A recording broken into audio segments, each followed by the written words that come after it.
What we do here is go back. Right, ladies and gentlemen. All right. Beautiful. You all right? You see, buddy? Is that working? I hope it's working. One of them's got to be working. We can get the old tech guys going there with everything. Just turn the switch on. Thank you. Thank you very much. Hello. There we go. Very nice. Welcome to the Falls. Did you stay out of trouble last night? Did you get in any hijinks or what? I stayed out of trouble. Stayed out of trouble, did you? Do you believe, like when I mentioned Saved by the Bell to begin your career, but you grew up in a Hollywood kind of acting home, maybe you can describe that and how the whole beginnings of your television and your acting career began? My mother is an acting coach, and my father is an actor.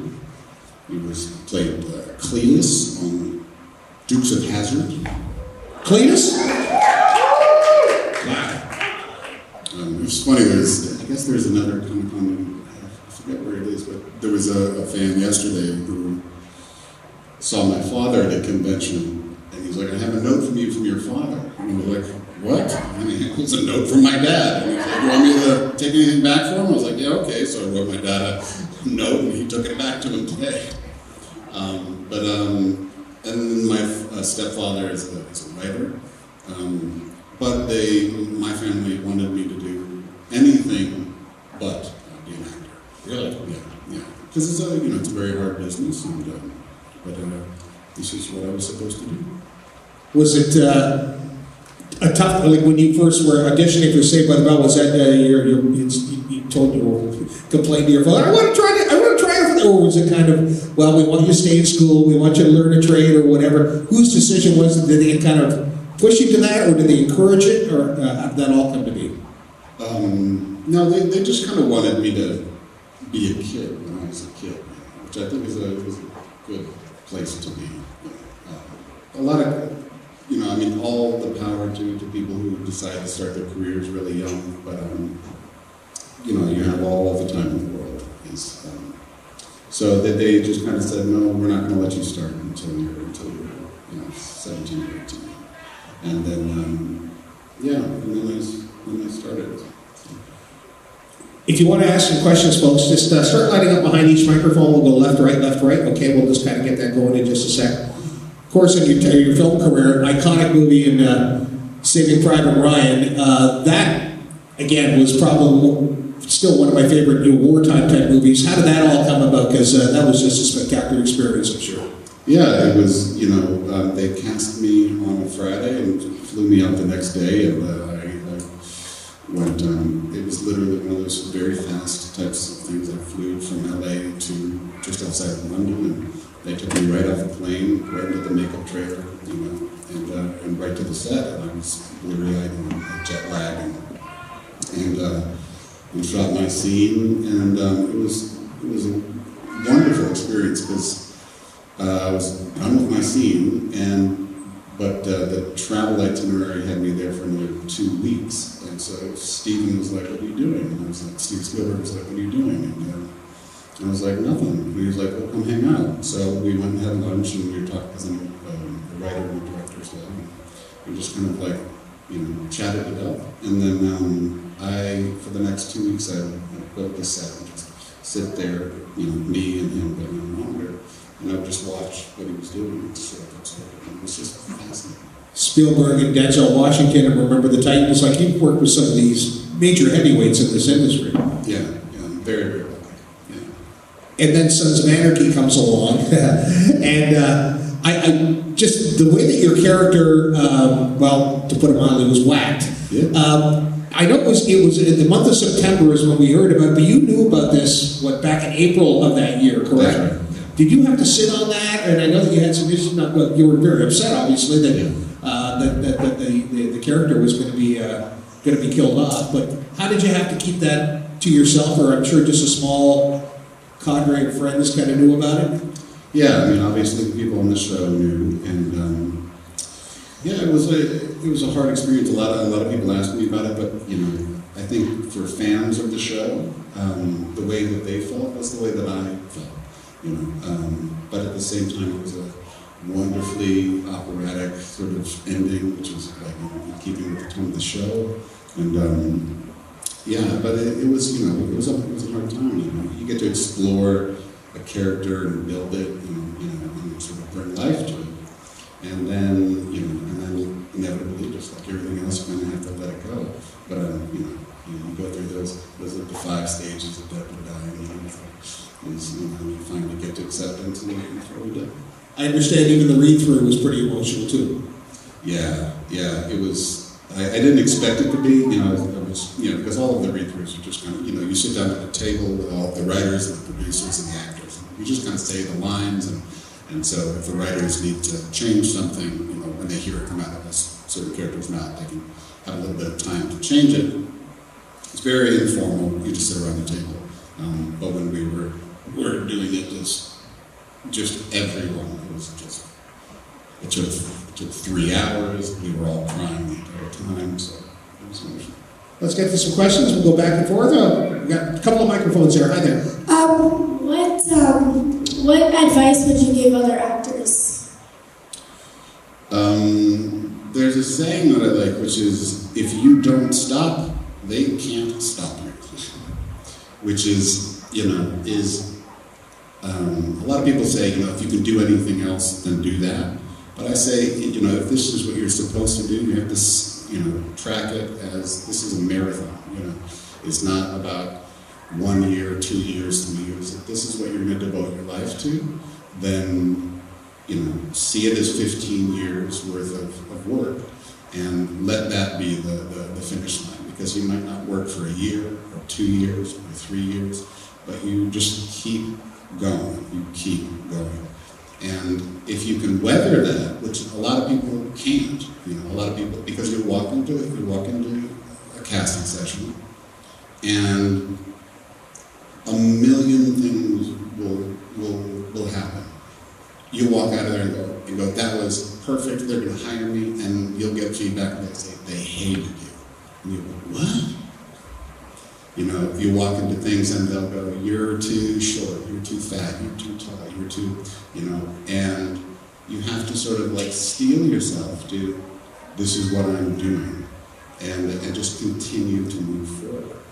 So, and in the words of Steven Spielberg, because I asked him the exact same thing, he said, you have to put in your mind that the casting directors who aren't hiring, these are his words, literally exactly, because I remember, the casting directors who are not hiring you this month or this year, you have to believe in your heart of hearts that they are full of shit. And it's true. You have to have a healthy ego to be in this business, no question about it, but not to the point where it's over the top. Yeah, they like having rhinoceros skin, because you can't let anything sort of get to it. Sir. Hi. My question is, what was your most enjoyable episode of Sons to Film? Probably the last one that I was in was, it was cathartic for everyone, and it's always nice to play things that are very, very emotional. It's all the little kind of tricky scenes where you don't necessarily know exactly what's going on. It's just about like, oh, let's go kill this guy, let's do this. And it's there, as an actor, it's just kind of repetitive and nonsensical. But when you have something really to kind of sink your teeth into, and that last episode was just chocked full of yeah. Thank you so much. Yeah.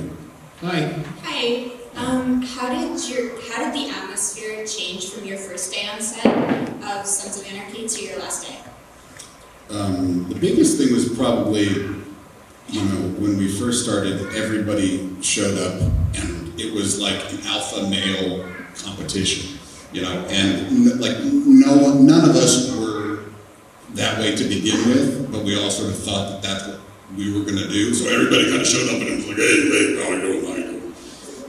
And by the end, it was like, oh my God, I can't believe you're not going to be on the show. So it was, it was just like getting to know, it's a wonderful experience to go through something for a long period of time. And that's the other thing that a lot of people don't know. I mean, I don't know how many of you have heard from other actors, but is when you shoot something, it's terrible. It's not fun. You know, each and every one of us on Sons got heat stroke once a year, ended up in the hospital, puking all night, hallucinations. We're in 4 layers of leather in the middle of the desert. There's nowhere to sit down. There's nowhere to go to the bathroom. You know, you're riding motorcycles, and you know that part's fun. But it's not fun to do. So like when you go through that as a group, something like really, really hard, you know, it bonds you together in a way that other things don't. You know. Hi, question, 2-parter. 1, do you own a bike? And 2, who was your cast, like the cast member that you bonded with on the show? I do not have a bike. I sold it because I'm shooting a new television show right now down in Pittsburgh called Outsiders. I'll be there for like 6 months, so I sold my bike. And the person that I probably bonded with the most, the 2 people that I'm very close with is Mark Boone Jr., who, him and I, it was very strange. Like the first time that we met each other, I felt like we were family. It was very strange. I was just kind of like, we both kind of looked at each other, and I was like, hey man, and he was like, hey. And I was like, yeah, this is weird. He's like, yeah, it's real familial. And I was like, yeah. I was like, I think you were my uncle in another life or something. It was good. So him and I are very, very close. Him and Charlie. Yeah. Would you be adverse, say another role came up down the right and it called for, you know, clean cut Ryan, I don't know, you know, long sleeves, so we don't see the tats or the hair and all. Would that be something that would pique your curiosity in terms of, you know, the visual versus, you know, your on-screen persona? Yeah, I mean, I'm up for anything. Not me personally, unless I'm shooting something, I'd like to have long hair and a beard. And I will say that it influences my decisions a little bit, like when this Outsiders thing has to do with, you know, this tribe of Druids who've, you know, hidden in the Appalachian Hills for 300 years, and it's like, long hair, beard, I'll take it. But yeah, no, if it's a great role, I'm always up to that. So there's no way the character could, there's no way he could come out. He's dead. Wasn't like one of those Dallas reunion or, you know, flashback episodes. No, he's dead.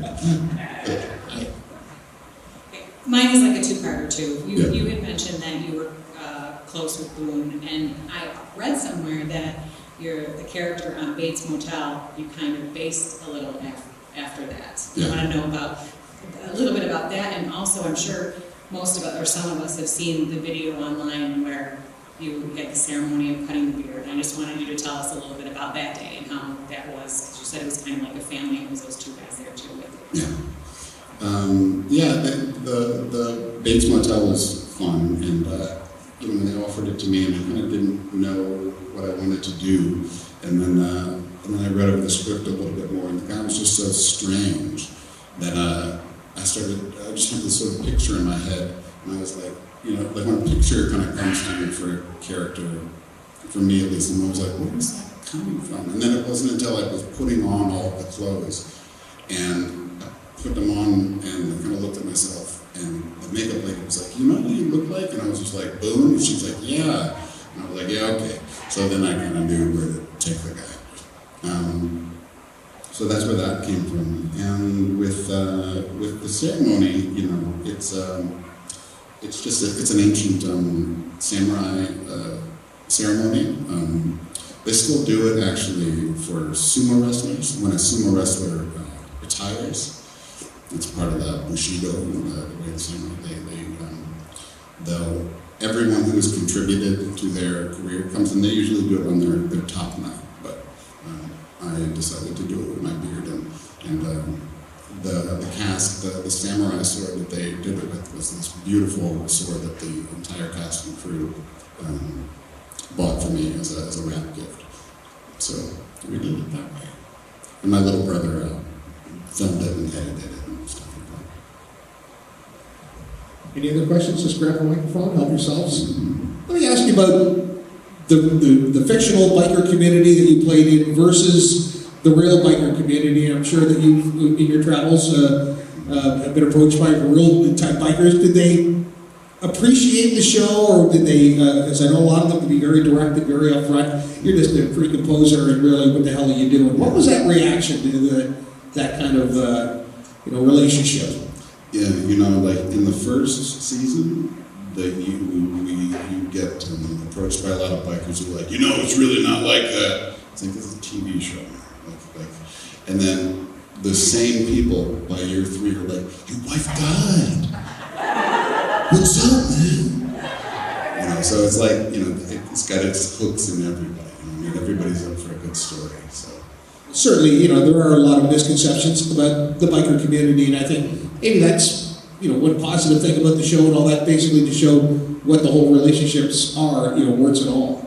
Yeah, from the club members that I've known and hung out with, I'm outing their biggest secret, which is that 90 to 95% of club members are big softies, is all the tattoos, all the hair, is a lot of the time it's because they're ultra sensitive people. It's not that they're marauding pirates, but they can't act that way.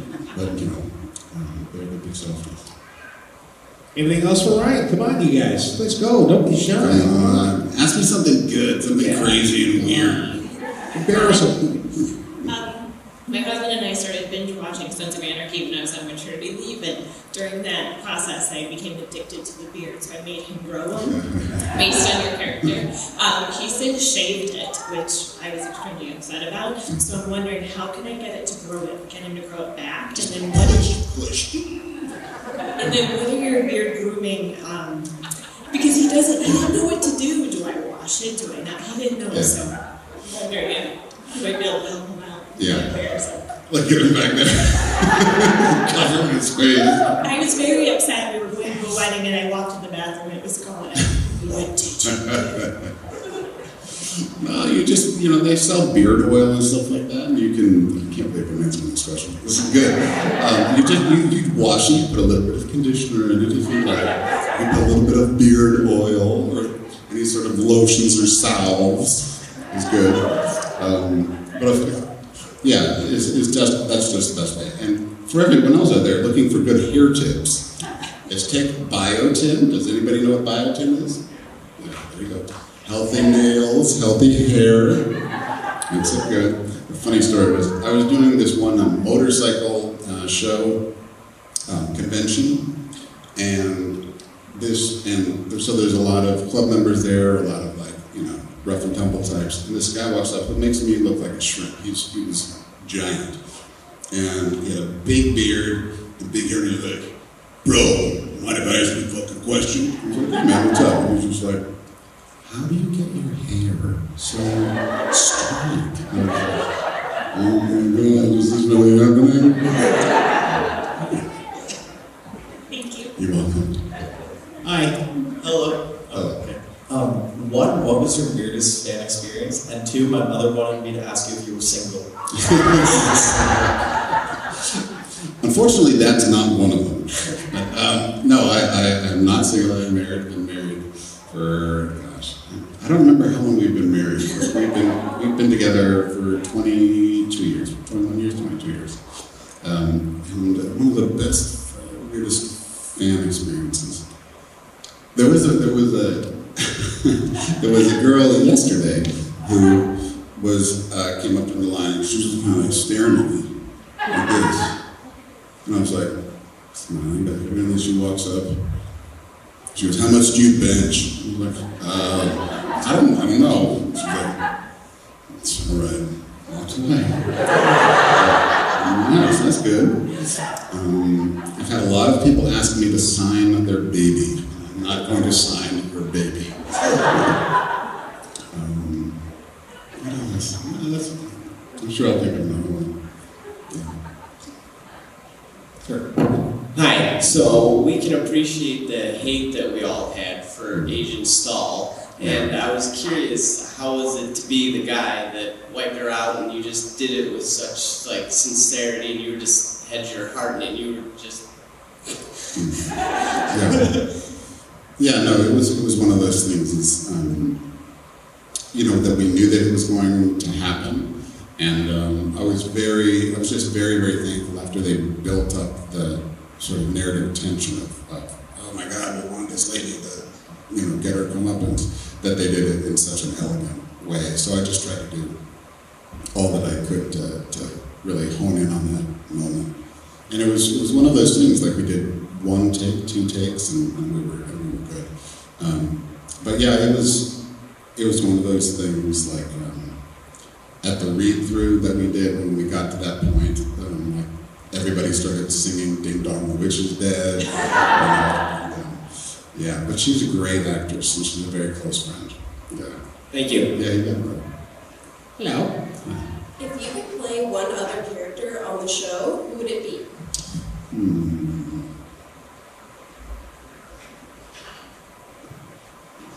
I don't know. I thought Chucky was cool. He was a good character. That was fun.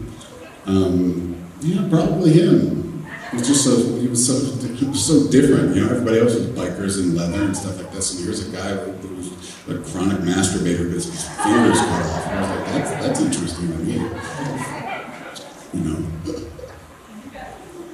Hi, over here. Hi, I have 2 questions. So first question was, after wrapping up and ending like your role as Opie, what would you take the most to your heart, like throughout your life? Like what did you learn from Opie? And second question, season 7 going through, by the way, this is not a spoiler, it's already done. What were your thoughts and feelings through the whole process of watching like your friends going through the last season? To answer the second one first, I never watched the show. Oh, really? Yeah, it's just like, when you're part of making it, it's, as an actor, you're kind of taught, that you're the doer, not the watcher, is when you watch something, how it was all sort of put together. So it was never really beneficial for me to watch the show. And in terms of what I'll take with me, or like at least what I learned from Opie was, real early on, they kind of didn't know where they were going with the character, and I didn't have a lot of lines, and I was like, well, but I still have to make this, compelling character. And I was remembering, I saw an interview with Ben Affleck, and he was talking about Good Will Hunting. And in Good Will Hunting, does anybody know who the actor Cole Hauser is? No, not so much. Yeah, there you go. There was, in that movie, the sort of group of guys was Ben Affleck, Casey Affleck, Matt, there you go, and Cole Hauser. And while they were shooting, Cole decided to give 90% of his lines to Casey, because Casey was younger and he was an actor and wanted to make a splash of himself. So, and they let him do it because it's true that like when there's a group of guys, there's usually one guy who doesn't say a lot. And so I sort of used that as a jumping off point to be able to kind of still be in a lot of scenes where I didn't have a lot of lines. And it became pivotal to the character. So like what I learned from that was an ability to participate just by listening. Like an ability to be amongst a group and to still be a presence and a force and contribute by just being patient and listening to what's going on. Thank you. Yeah, you got it. At the end of season 2, when Zobel got away, everyone was infuriated about it. The first episode of season 3, Jen's on the lam, and she's in the hotel room, and in the background on the TV, there's a plane crash on the TV. And I know that's how Zobel's apparently getting out of town, was like in a personal jet. Was that supposed to be like what happened to him? Because they never even elaborated with that. Oh, was that what? Oh, you're picking up on all kinds of things. What? I don't know. I don't know the answer to that question. I'm sorry. Because you never saw the show. Yeah, right. So, with I grew up with motorcycles most of my life, and I watched the first episode, and I thought to myself, wait, these are supposed to be like bikers, and what was up with the brand new Harley looking kind of, wasn't, I guess, bikes I expected. Yeah. So where did they get that idea to make them like brand new bikes? Oh, they were not brand new bikes. They were made to look like regular bikes. That's what I meant. Yeah, those bikes were terrible. When they start a show, as much money as you think that they might have, they don't have a lot of money, so they have to put together 20 bikes. Each of those bikes cost no more than $1,500. They barely rode. Over time, it wasn't like, if you watch the first season, I'm a big guy, so I was like, could I get forward controls on my bike because my knees were coming up past the gas tank. And they were like, yeah, we're gonna have to see if we have it in the budget. It wasn't in season 2, I didn't have the forward control. I had just a forward peg for one side. It wasn't until season 3 that they gave me the other side. It was ridiculous. So, when I was learning because that's one of the reasons that I took the show, was I didn't even really read the script. It's just my agent was like, you get to have a beard and they're going to pay you to learn to ride a motorcycle. And I was like, sounds like my kind of project. And but as I had to learn actually heel shifting, my heel with my front foot on the highway pegs, and people were like, how are you riding? So those bikes were just, just sort of dressed up to look like they were young. So, but then why didn't they just give you grungier bikes to make it look more realistic? Because I know that a lot of my friends who are in clubs, they love their ragged, beat-up machine, even though it's falling apart. Yeah, I can't answer that. I don't know. Yeah, I think that they were trying to, what they did end up doing was they created, a branding look for the show, which was simple and that people could appreciate.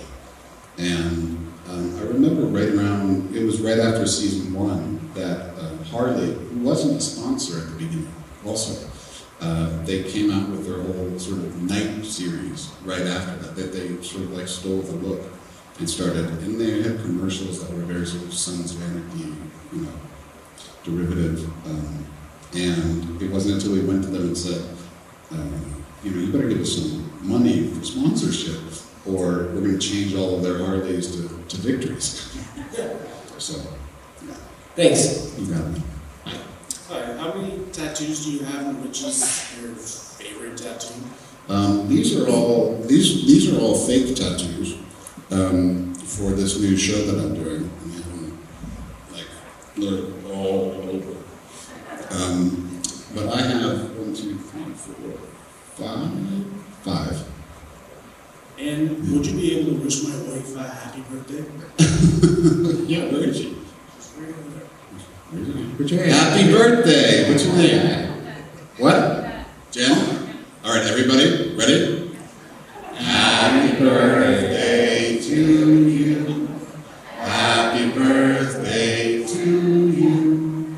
Happy birthday, dear Jen. Happy birthday to you. All right.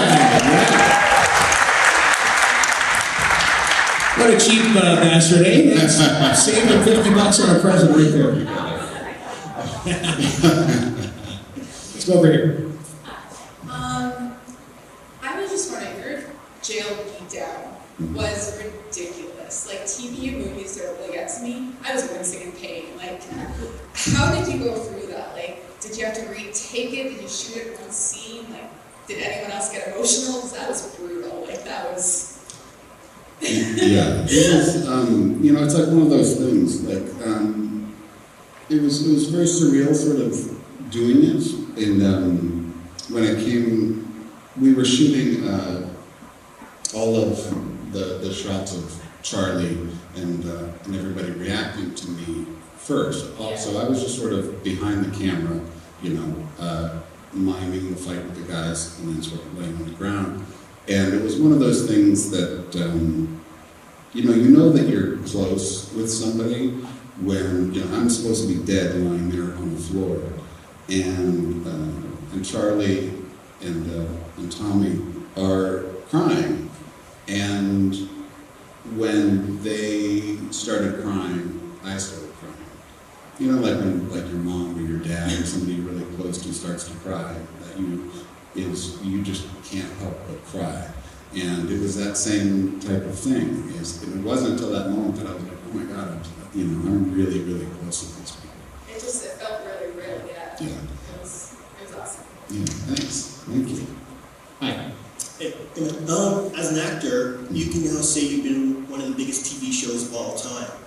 On a career level, do you feel you've reached the top of the mountain, or do you still have that feeling that you just want to go a little bit farther? Well, I've never believed that there's a mountain. It's like, I always sort of kind of been my ethos is that making the best of where you're at with what you've got is making it, and I just try to find something that is intriguing to me at the time. Is when I was in my, early 20s, I would, take jobs that would let me go to Morocco or to London or, to Paris. And this one was just, again, I just kind of followed those things that were, I was like, I always wanted to ride a motorcycle. That's probably there for a reason. Let's do that one, But I just think, when you're sort of a journeyman actor, it's just, it's part of the craft of just kind of moving forward and on to the next one. Yeah. I was originally going to ask you if you could sing the happy birthday cracker with that. But you've done several smaller TV roles. Right off when I just watched it. You were on House. I remember seeing you on 90210 way back when. Yeah. What was your favorite bit?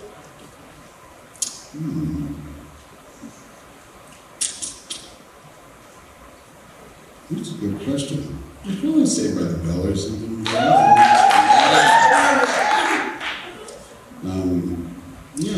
probably say By the Bell.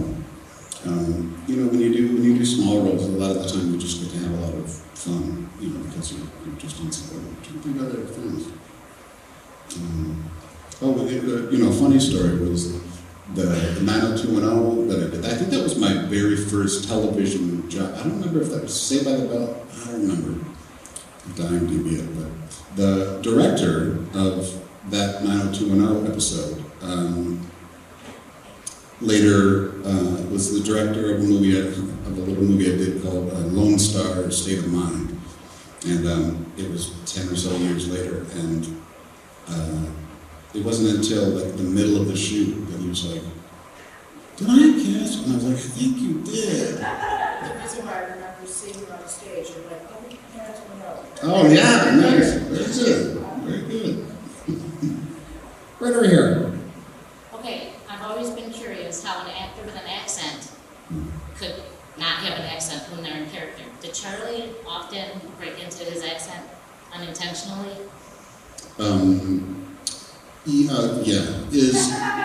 Inevitably, like anybody who has an accent that's trying to do a different accent, it's sort of a uniform thing. Even if they're a fantastic actor, when they yell or get angry, it's really hard to scream and get emotional in anything but your native accent. So especially those first couple seasons, the director would be like, "Yeah, we gotta go again. You sound like you're from Britain." It's just like, Second question. Yeah. Is Happy Crazy for real? Yeah, in the best possible way. Great. I love him. That's what I want to hear. There's very few people that I've had like very close ties with that they might as well be from another universe. He's a guy who is living this life just as full force as it gets. He could be talking about killing 1,000 people, or this salsa is so good. I remember when I first met him, I was just like, all right, if you don't know already, like you're related to Randy the Macho Man Savage. He's a beautiful, beautiful guy. Thank you. Okay, first I have two questions. Yeah. First, how tall are you? 6'5". And how did you feel about what Jax did to Joe Well, which what? in the end? Oh, I don't, tell me, somebody tell me what happened.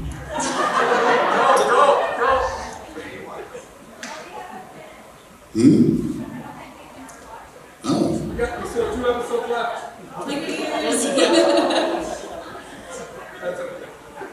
And why did he do it? Why did he? I haven't told you. I haven't seen it. Why did he do it? Because she just did everything wrong. Because she's Well, it's sort of, again, in keeping with the sort of Hamlet trajectory of the show. I mean, Hamlet isn't necessarily the one who kills his mother, but she does end up, dying.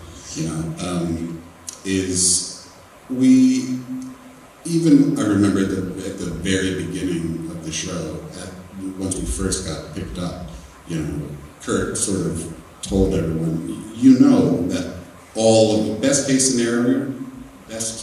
scenario, you all died horrible, bloody deaths. And we were like, okay. So we knew what we were in for. So, like on the TV show Arrow, like Steven says that they have like set jokes where they would do certain things when certain things would happen or yell things to each other. Did you guys have any sort of bonds like that on the set? Oh, so many. And they're just as guy-oriented as you could. The just walking to set ball slap was all the time. We would sneak into each other's trailer when we had to take a giant dump. It was as bad as it gets. It was as bad as it gets. Were there any truly embarrassing moments that you had while filming? Let's see. Well, a funny one. I just remember, I guess it was the last episode that I was in, where we were all naked. It was like the 4 African American guys and all of us were standing, and we were just kind of like, what show are we making? And it was just so gratuitous and strange. But the funny part was, that I still remember is they had, when you, it wasn't even rehearsal yet. And they were moving the cameras from one location to the other, and we all knew that we're supposed to be standing there butt naked.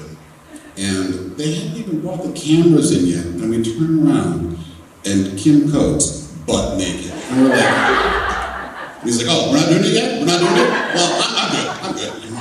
All right, man. You got it. Hi there. Hi. A lot of actors actually, parachute in before to do some research, right? You know where this is going, I'm sure. And I'm just wondering if you, did this for the show, if you were able to parachute into a, different kind of culture, if you will. And if so, what was the craziest thing that you can actually share with us that you experienced? And you're just talking about skydiving, yes? No. Absolutely, 150%. Yeah. I didn't know if you were sending me messages. Yeah, no, I just, it was one of those things that I've been a skydiver for like 20 years, and that was just a personal thing that I wanted to do. And after the first time that I went, even before I jumped out of the plane, I was hooked. It was something that I was the third person to jump. And they're sort of harnessing me in, and I did tandem the very first time that I went. And we get to the altitude. Who here has been skydiving? Oh, really? no more than that. Oh, get it. They won't let you? You're over the weight limit a little bit? Yeah. Yeah, Boone was too. I took the entire cast and crew, like 3 or 4 years in a row. I took them all there, and Boone was just like, I'm almost there! But it's one of the best, I mean, please do it. I'm telling everyone here, it's one of the most fun, there's nothing like it. I've been swimming in the middle of the ocean all by myself where you can't see land in any direction. Nothing compares to it, is being in the sky alone or with some dude strapped to your back. But yeah, it's one of the most, exhilarating, like otherworldly things that you can do. But in any case, we got to altitude. There was this little Japanese couple who spoke barely any English, and they opened up the side of the plane, and this little Japanese man looked at me and he was like, bye-bye. And he corkscrewed out of the plane. And then his wife was sky surfing. She kind of like hops over the door, and she's like, bye-bye. And backflipped out and started helicoptering down. And I sat there and I was like, I just saw these people jump out of this plane with no fear at all. And I was like, I'm doing this until I get there. And then the jump was phenomenal, but I've been jumping ever since. Awesome, thank you. You got it. You mentioned your taxi new role that you're doing. Get everybody up to speed on when we're going to see you again on a regular basis? Yeah, we don't have an exact date, but we're shooting all the episodes right now. It's somewhere near the beginning of 2016, and yeah, I can't quite put the show into words without making it sound really dumb, but it's because it's so different. It's just, I remember at the beginning of Sons, people were like, well, what's the show about? And we're like, it's the Sopranos on motorcycles. But I don't know the best way to pitch this show yet, but it's this, I think in the script they just described it as a hillbilly, an Appalachian hillbilly, hippie, commune, druid motorcycle gang. Is it this clan of people that have been hiding, sort of hiding in the mountains for 300 years, and they have, slightly head out. I probably shouldn't be saying this, but sort of supernatural powers to a certain degree, and a coal company sort of comes in and tries to get them off the mountain. And it's a really, really different, wonderful show. Can't wait to see it. Ryan, great to see you. Ryan Hurst, ladies and gentlemen.